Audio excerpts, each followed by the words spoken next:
Welcome to another episode of Conversations with Neighbours. Super special one. We have Lynette and Elisa and myself, the creators, founders of Neighbour Media. We are celebrating 3 years. Crazy that it's been 3 years. And like we continue to do this year, whoever's on the cover, we're going to do a little conversation with neighbors. We're on the cover this upcoming month. So welcome to the show. Thank you. Everyone else is not as comfortable in the studio as I am. No. Lisa's been in the house for... Yeah, I don't get out much. Okay, so I figure we'll bring it back to when we first started 2022. Lynette, kick us off. The beginning of it coming to us, what your thoughts were, and just bring us back to that moment in time. Okay. Well, January 2022, I was doing some work with Snapped, which is where I met the two of you. And Snapped was closing their doors. That's it. We're shutting down. And I thought, oh my goodness, there is an opportunity here for us to build a local publication and marry social media with it. But I could not do that alone.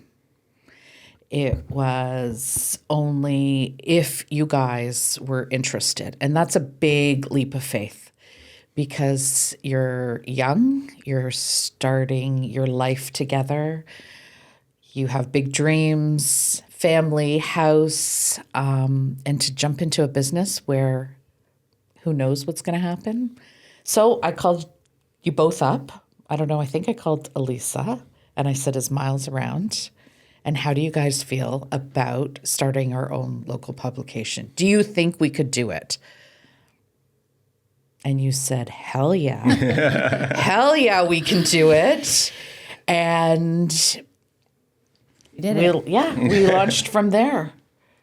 So what happened next?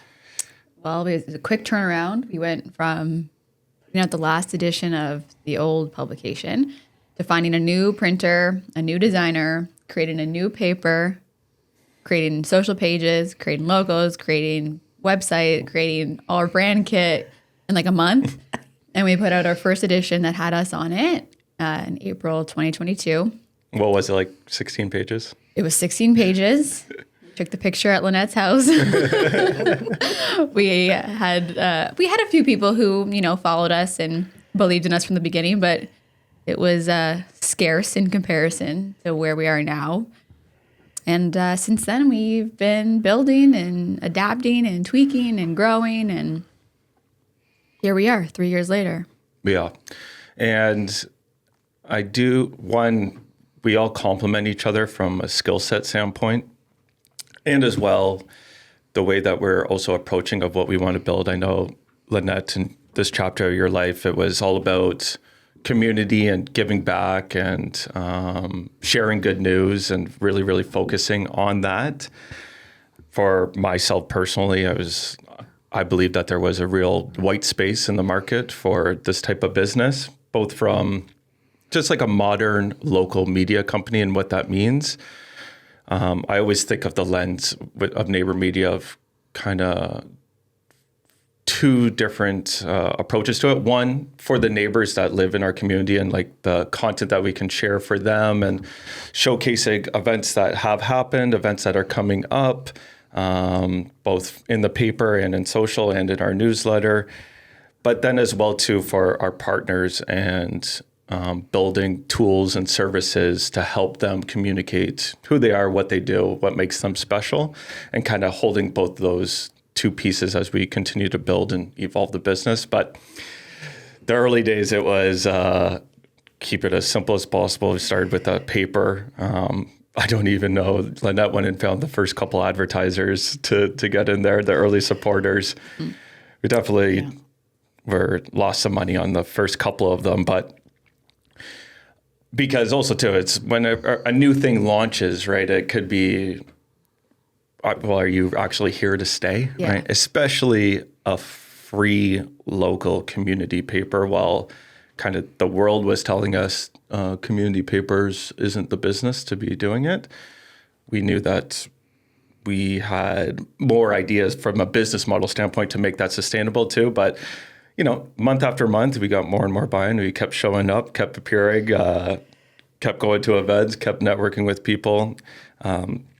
And slowly but surely, we got our first chunk of consistent clients or partners, and then as well started to build what we would call like raving readers of the paper. Early days, you'd go out and, not all the papers would be gone. But it was probably after month 3 or 4 that we're like, the racks are empty. The racks are empty. People actually are reading it. Do you remember? Can you remember any big milestones like that? I guess that could be one too. Going to do distribution and be like, the papers are gone. That definitely for me. People always say, why don't you hire someone to deliver papers? And I love my husband, who is 67, says, I didn't think I would have a paper route at the age of 67. And here we are every month. We go around to all the racks and load up those papers. And I will tell you, there is nothing that brings me greater joy than seeing the racks empty when we've put hundreds and hundreds of papers in those racks. And we go back halfway through the month, they're empty. And we have to fill them back up at the end of the month, they're empty.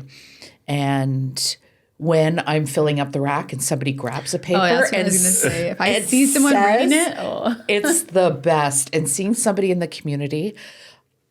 Quick story, I was at Summerhill Market this morning. And I saw someone from the community. And they said, oh, it's the beginning of the month. Is the paper coming out? I can't wait to get it. And I said, yes, it'll be this week. So that brings me the greatest joy when people are picking it up and seeing what's in it. And the other best compliment I get about the paper is every time I read it, it makes me want to go out into the community and do something. Whether it's volunteer or get out to an event or figure out what is happening in the community. So, yeah, for me, those milestones and hearing those compliments, and as you put it, raving fans, it's the best. Yeah, I'd have to say, it's like when you see somebody out reading it, it's just like, I take a picture of you. No, that's definitely a big one. And obviously the office was a huge milestone for us.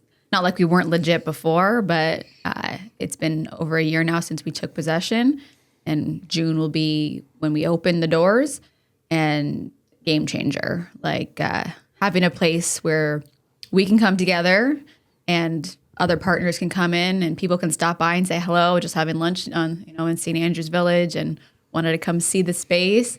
That was a huge, huge thing for us, I think.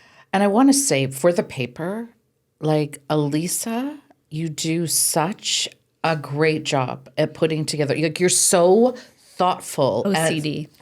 So thoughtful as to how you tell the story of the paper and the community. Like you don't just say, "Oh, this event's going to go here." It's thoughtful of the community you're talking about, putting East Gwillimbury, mixing in Newmarket, Aurora, and so that the paper, although the events are also different, it's telling a really great story. Marrying our partners with certain events. I mean, it's not just, it takes a long time. Not slapped together. It's a labor of love. It is a labor of sure. love for you, and I know how much you love it. Which was another learning thing from month 1 to now. Not only is there much more content and many more pages and more partners, but like anything else, you do it, you learn from the mistakes, and you fix them the next time. Yeah. And I hope I haven't repeated any mistakes. No, and I love that we haven't compromised. There's certain things in the paper that, the pages do not generate revenue. Yeah. And at one point, we had a printer that could not print more than 40 pages. So 40 pages was our max. And we had to make decisions some months to either give up some of those revenue-generating pages or pages that weren't revenue generating for advertisers. And we stayed true to who we were and said, no, these are things that we know are important to the paper and kept them in there. Yeah. Yeah, for sure. So much thought goes into the paper of it, and the results speak for themselves. People absolutely love it. And as well, from a company standpoint, we've always had a giving back mentality, featuring charities, featuring businesses, featuring everyone's beautiful, lovely pets. Maybe that's more for us than anyone else, so we could get all the pictures of the dogs. And just giving a platform for those smaller organizations for them to be able to tell their story. And then I think that kind of culture has stayed with us even as we've continued to grow, and not always chasing just straight revenue, but always having that thoughtful. Yeah, the reader's experience in mind, and honoring our partners, not putting somebody with something that does not relate or contradicts their business or is in a completely different municipality or so thinking of those things. And I have to give a shout out to Darren, our designer, because he puts up with me. He's the best. And the tiniest little changes I make, and he's like, really? But yes. I'm just laughing of like, the papers, whatever, like at proof point. And Lisa will look at me and she's like, do you think I should just do and it's like the smallest little change. I'm just thinking to myself, I'm like, no. And I'm like, if I don't do it and I print it and it comes out, I'm going to just tweak it, looking at it later. So I change it. Thank you, Darren. So, and as we've continued to grow and expand, we started simply paper, social. We had newsletter as well too. Those were kind of the core things. But let's kind of just go through all our kind of services or offerings, both front facing for the community side and as well for our partners. So obviously we have the paper of it. I think we're proud to say that we have 10,000 readers that are obsessed with that every single month. Racks are empty every single time. People are picking them out of our hands when we go and do distribution. They're asking when the next one comes out. We know that people grab papers and they share them with their friends, families, dog groomers, teachers, bring them to school and show the classmates that they're in the paper. And we want to continue to do that too and put out a great product, because from a business standpoint, we put out a great product. We built the attention on that. And for our advertising partners, they get to be a part of that too. Mm-hmm. Only good news too. It's always good to share your message beside happy faces. Yep. And then we opened up this office and we created this studio too, which was a big investment and learning curve and undertaking. But we knew from Neighbour Media, we're a content creating and sharing machine that uses videos, pictures, and words for people to help communicate who they are, what they do, what makes them special. And this is another great opportunity for ourselves to do that like this, but as well a platform for our partners. And we continue to iterate and improve the studio. We're already thinking about another setting. What do you two think about the studio too, when first the idea came up and then kind of it all coming together? Well, I don't know a lot about podcasts. I never was a podcast listener, but I knew that it was huge, and I knew you knew what you were talking about and how to build it out.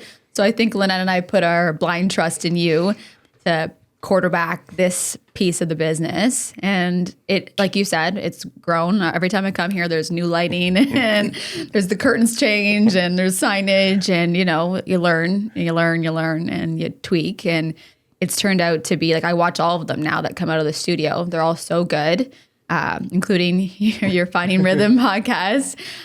So I've been converted. So I think that's a testament to what we've built here and how important it is, and being able to create a new offering for our partners to be able to showcase what they do, talk about whatever their messaging is.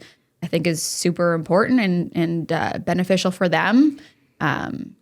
Keeping it fresh, keeping it fun. I think it's amazing. I think it's actually, the money, the time, all of it was worth it. 100%. But I want to go back to yes, we have the paper, but we have such a robust social media offering. Because early on, we had to figure out how else we can make money. Before we opened the office, because the paper was limited, our original printer could only do 40 pages. And it was really, Miles, your expertise that said, okay, these are some offerings that small businesses could come in and we can help get their stories out there. And we tweaked that. You tried various different things to find that sweet spot for those small businesses, for charities, for organizations that can have access to the people on Facebook and Instagram that these businesses don't have the time or the knowledge to attract. So before we opened the office and got to this point, we needed to know that we were a business that was actually a business, that we could pay ourselves, that we could pay bills, that we could pay rent somewhere. So, and just with paper alone, we couldn't have done that. So it was really your expertise in that area, because that's certainly not my sweet spot, that really got us to the next level and being able to even move in here. Yeah. And think about space. Yeah, like when we go back to the beginning of kind of the vision when we very first started too, I had leveraged the internet to drive business results for my own businesses. And I had started to become obsessed with how can we do that for local businesses. Probably the whole year prior to us launching too, I was consulting and working with a lot of them and learned a lot of, how much can they afford? What's their budget like? How much time can they be involved in it? What are deliverables that they are looking for? And started to shape an idea behind it. But it wasn't until we actually started to put that out there and build the offering and get feedback from our partners and see what was working, see what wasn't working, and continuing to iterate on that product offering. But knowing that it is an effective tool for them to communicate who they are, where they are, and what makes them special as well. And I will continue to iterate it. I really do feel like it's nailed right now, like as we're in 2025 with the new kind of Good Neighbor campaign and that brand and building those out, and as well to us leveraging like all the tools and technology on the back end and packaging that all together and then being able to present like an easy solution where the business owner or the charity or the marketing manager or whoever that may be, they just need to tell us, what do you want to say? And we'll do the rest. So yeah, I was going to get to social off next. I know. I couldn't wait. I know. I couldn't wait. But I'm trying. I'm going through our entire journey, because it really, the paper was amazing and we love the paper. Yeah. But we needed something else. Yeah, for sure. But we needed it to be something that somebody could understand, because people don't understand social. And you were what took forever. That's what took some time, is to tell that story of how we can help. Yeah. And I think being a company that really cares about somebody's message and not wasting people's money. Like we understand being a small business and what it takes to build a business. And so when somebody comes into our space and trusts us with their money and telling their story, we take that very, very seriously. Yeah, we know how important a $500, $700, $1,200 budget is, and do not take that lightly when we take in those dollars, and we want to, kind of be the best service available for that. Which I believe that we have done and continue to do as well. And I think it's interesting because I consider us like a boutique type company. And typically when you say boutique, it means expensive, right? Yeah. No, and we are the complete opposite. Like we're boutique, but we are probably the most inexpensive option on the block. Yeah, like I was clear when we started it. I'm like, I don't want to build like agency. Right. I don't want to just go and do like classic agency stuff. There's a bunch of those, you know.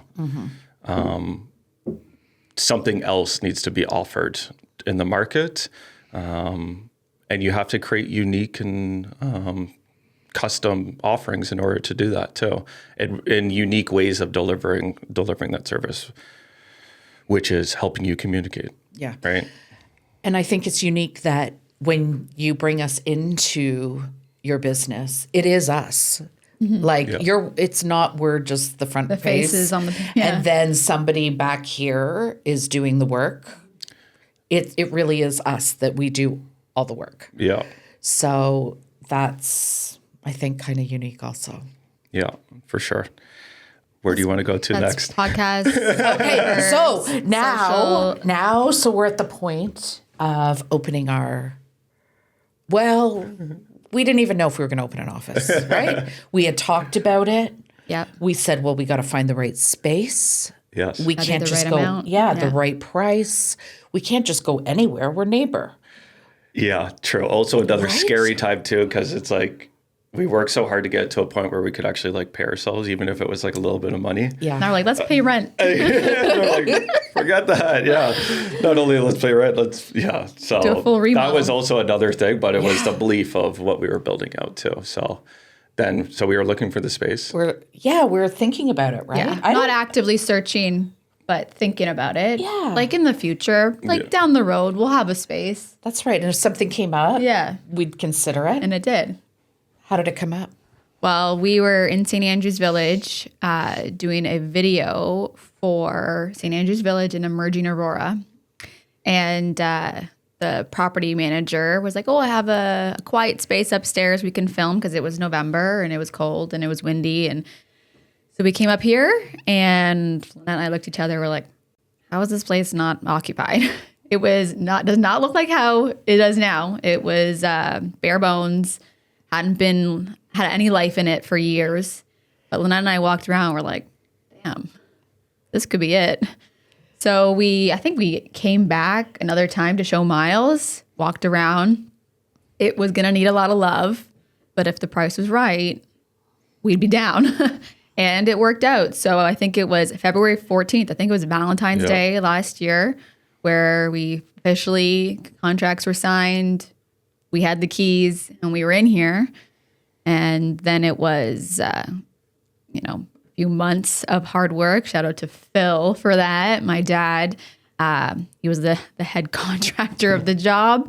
A lot of paint, a lot of love and elbow grease and ideas and collaboration and Facebook Marketplace hunting and all of that. And it came together I think it was June 21st. We had our grand opening, and it turned out beautifully, I think. Exactly what we were looking for.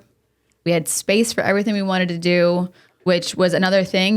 We needed space. We needed a podcast room. We wanted a big table so everyone can come around and work with a kitchen, and it kind of became this event space as well, where we've had, I don't know how many gatherings we've had here now, over 20 for sure, like a lot, both our own and community partners that, they don't have a space that is conducive of gathering, or it's just not cute. It's an office with cubicles, and they, want to treat their volunteers or their staff to a lunch somewhere, and it's been this space. So it's definitely grown to something that I didn't even think it would. And yeah, a year later, I'm so glad we chomped on that, because I don't think we'd find another place like this, even if we, kept hunting for that full year. Mm-hmm. I agree. So yeah. Yeah, like it's funny. These things kind of fit into place right at the right moment for us. I had big expectations for the office. It has far exceeded like the impact it has had in all levels of it. And more often than not, I'm coming in here. I'm like, I can't believe I get to come in here. I'm coming in here. Like, what do you mean? This is this is my office. This is nuts. Like, so, and then, you know, you're in here some days and it's buzzing and there's lots of partners in here. And so, yeah, it's been amazing. And like I said, it's exceeded my expectations of what it was. Yeah. And don't you just love that people just come by? Yeah. Like, people just come by. Hello? Who does that? Yeah. To someone's office? Like, that's the environment it is here. People say, oh, I was just in St. Andrews Village. I thought I'd come up and say hi. Like, that is the best feeling, that people feel that welcome. Want to come. They just want to come. They just want to come up and say hi.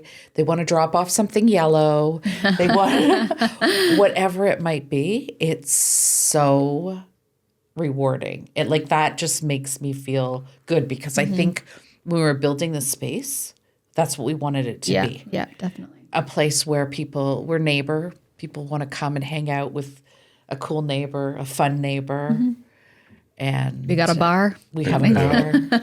And it definitely adds this piece of kind of credibility of what we were building too, right? You know, we can pitch ourselves all day long at a coffee shop, but someone comes here, they're like, oh, you guys actually know what you're doing.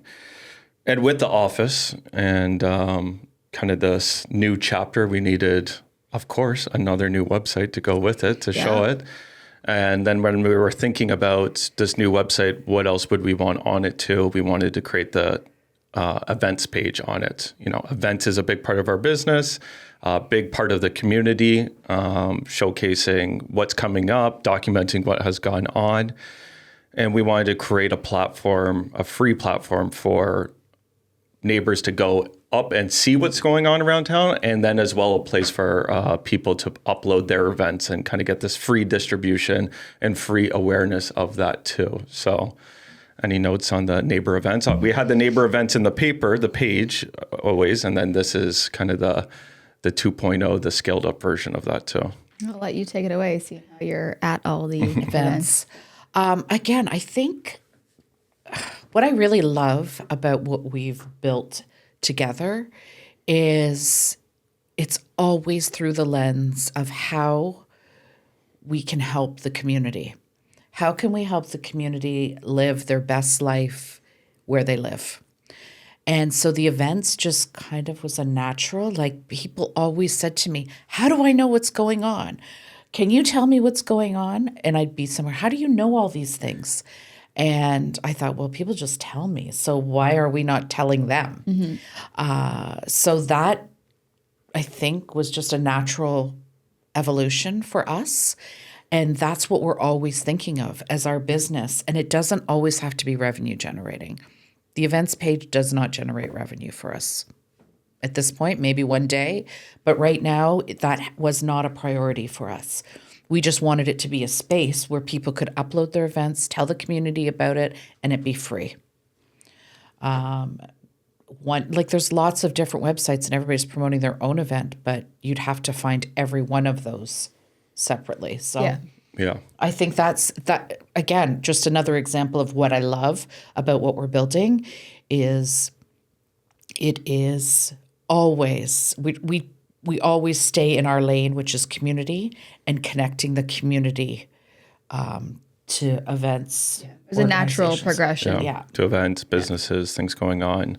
You know, it's like have this idea for the platform, then it's like, all right, go figure out how to make it.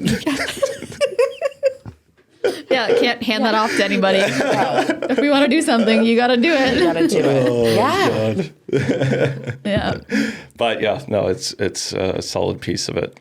But we do all these things and we still service our partners, make enough money to pay our rent and pay ourselves, but always thinking about how can we do it better? Yeah. How can we do these things better for the community? Yeah, which kind of leads us to neighbor newsletter, which we're going to share with what's next for that. Yeah.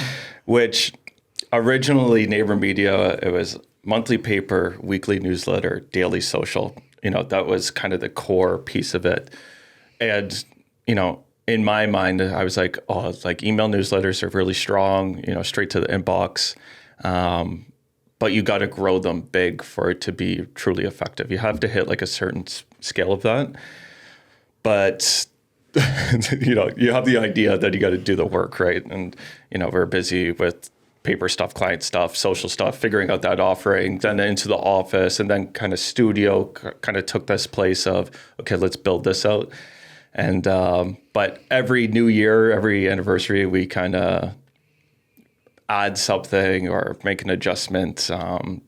Continue to get better, continue to create these things. And so the resurgence of the Neighbour newsletter is going to be 2025, which we've always done the newsletter, but I think it was maybe on Monday or last week, I said to Lynette, I'm like, oh, I have the strategy to grow the newsletter to like 10,000 people. I'm afraid to tell you. But I'm afraid to tell you because it's like, because I'm like, I do not have any time to execute this plan.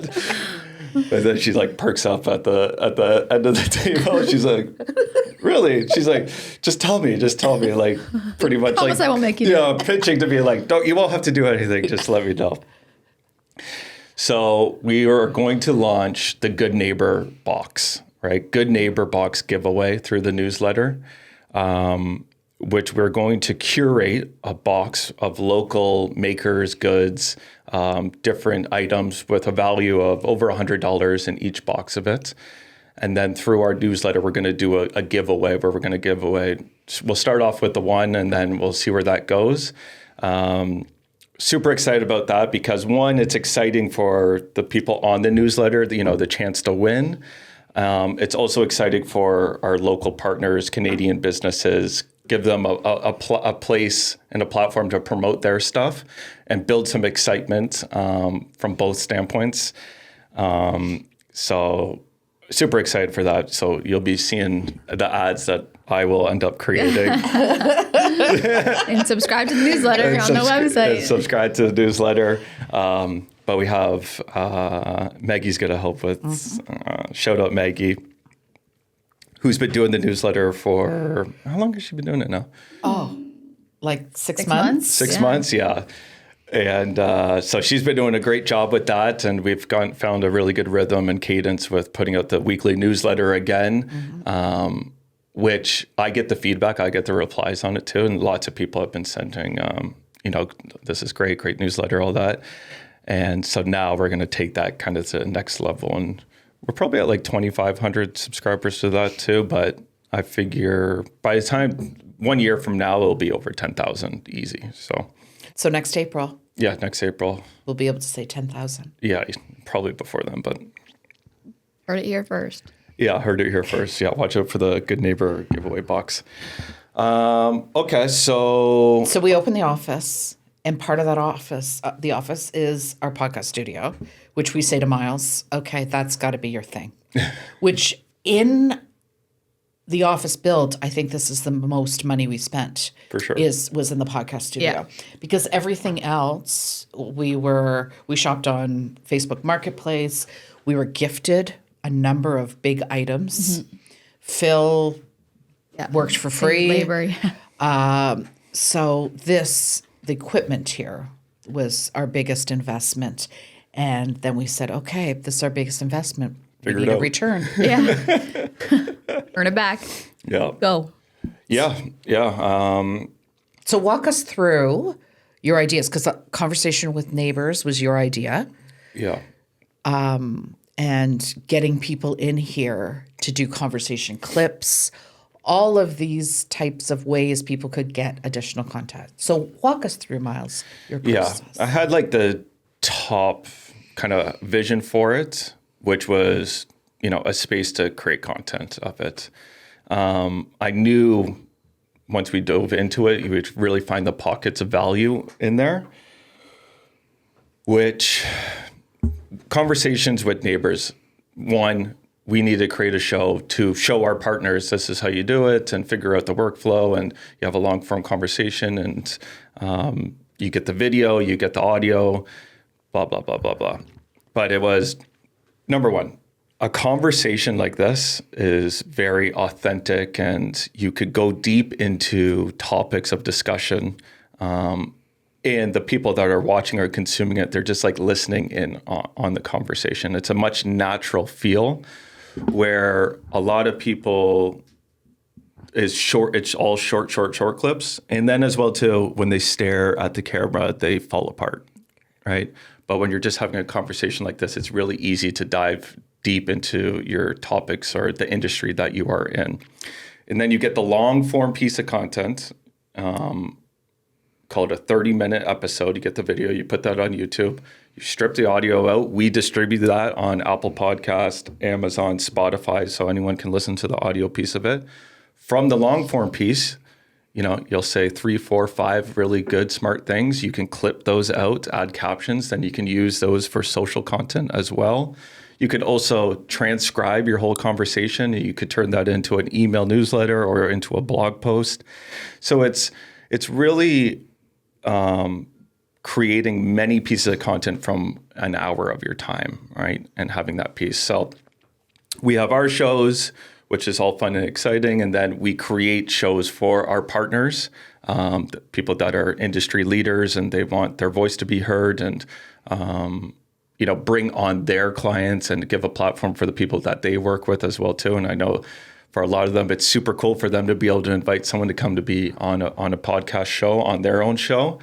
And then as well, we do conversation clips, which is conversation style, but strategically reverse engineering the questions that your customers have, creating questions for that. And then I will come in here and I'll prompt you to give me the response. Then we clip those out. And then you could use those for your social content as well. And it's been a blast. It has been a blast. Also knowing no one else offers this, right? You have to go to downtown Toronto to find a podcast studio too. So to be York Region's only full service studio like this is another piece because we want to continue to build out these product offerings for our partners. So once again, going back to it, help them communicate. So that's kind of the overview of Neighbour Studio. We are kind of unique, though. It's unique to have a paper. People don't have newspapers in their communities. Our community doesn't have a podcast studio. I love that we're not afraid just because it's not here to do it. Like we weren't afraid to launch a paper when everybody was closing them down because we believed in it. So I think that's really cool. And I love that you guys always want to take the chance. I love that you will always take the chance. And it was a big leap of faith for the two of you to jump into this because you both could go anywhere. You're so smart and talented and earn money instantly because this was not an instant earning money. And we're still working at it. So, yeah. Team effort. Props to you guys. Only makes sense with us, all of us. Yeah, it really does. Because we don't do this without you. No chance. But I can't do it without you. Yeah. Like literally, like we just complimented each other in a way that it's just freaky. Like it is weird that how the three of us got together and how we have evolved. Have not killed each other. Yeah. No fights. Yeah, no. Like we just have a lot of respect for one another and what we do. Yeah. And allowing the business to breathe and not get anxious about where the business is going. And organically it has happened and things have just happened for us. But I'm a big believer in positive energy. Like we think positive. We do positive. We just are a positive group of people putting positivity out into the universe. And I think that comes back to us. Yeah, for sure. And, props to Lynette, like all the things that you do. You're probably the highest emotional intelligence person that I know. And EQ off the level and your ability to go into a room and, immediately lift the energy up of the people around you too, and to be able to go and interact with. Definitely. Where Elise and I do you want to just talk to each other on the staple? We go to the snack table. Yeah, and it's a core piece of it too, and building these relationships, and I get to just come here and you're like, okay, this person's coming in for a meeting too. And it's just like over week after week after week after week. And that is your superpower as well. So props to you to be in this space. A quick piece is as well. Elisa and I had our first baby. I know. I'm on the clock right now. I can see that she's watching the time. See me standing up? Yeah. Baby Grayson has welcomed the newest neighbor. Littlest neighbor. Which it's funny, even when we first launched the business too, it's like, what are your plans in the next 5 years too? It's like we got married, had our first baby, and now building a first house. All in the 3 years we've been together, Yes. by the way. Yeah. Like, this is insane to me that you planned a wedding, building the business. Pregnant. Pregnant, And I was pregnant while we were doing the reno here. building the business. Yeah, down a labor. And Sorry, it is only 3 of us. So you guys, and you were able to take a honeymoon in there. Like, we just make it work. Yeah. Yeah. Because we love doing this, but we also have other things that we want to do. But we just dive into whatever needs to be done. Yeah. Okay, so we're gonna wrap it up here. This Yeah. is part 1 Yep. of this episode. Elisa's got to go home and feed the baby boy. We love you very much. Love you guys. love you. And we'll see you for part 2 with our very first full-time employee Woohoo! Yay! On her first day. on her first day. All right. All right. Bye-bye. Bye, guys.